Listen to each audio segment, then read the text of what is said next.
Stéphane, voilà, nous arrivons à la fin de ces 7 jours de jeûne, randonnée, yoga et méditation. Bientôt la reprise alimentaire. Et voilà, je te propose de partager ton vécu, comment tu te sens maintenant et ton vécu de cette semaine. Ça pourra aider d'autres personnes qui peut-être hésitent à venir faire un jeûne, randonnée, yoga et méditation. Après une semaine de jeûne et randonnée et yoga et méditation, je me sens beaucoup plus léger, je me sens plus souple, beaucoup plus souple. Mhm. Et on va dire, j'aurais volontiers continué un peu plus longtemps si j'avais eu la possibilité de. Enfin, si les conditions s'étaient prêtées.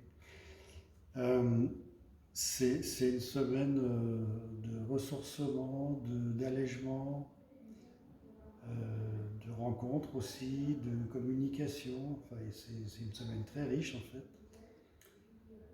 Et, et alors moi j'ai particulièrement apprécié déjà l'association de ces trois éléments, enfin quatre même, jeûne, randonnée, méditation et yoga. Euh, c'est très très complémentaire et c'est très intéressant de. Déjà ça remplit la journée quand même, donc il n'y a pas beaucoup de temps mort, même s'il y a des grandes pauses quand même en cours de journée. Et puis ça fait travailler le corps, l'esprit, le mental, enfin plutôt ça l'empêche de travailler parfois. Voilà. J'apprécie particulièrement l'accompagnement d'Eric,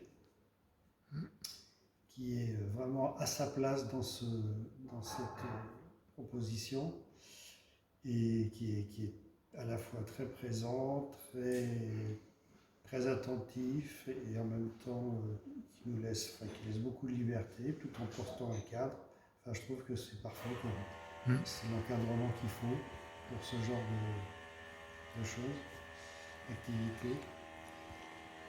Voilà, moi je compte revenir régulièrement.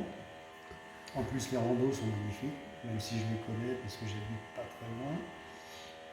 C'est toujours intéressant de découvrir d'autres coins. Et puis elles sont adaptées. Enfin, voilà. Je ne sais pas quoi dire de plus, c'est juste parfait. Super, bah écoutez, c'est génial. Merci beaucoup Stéphane.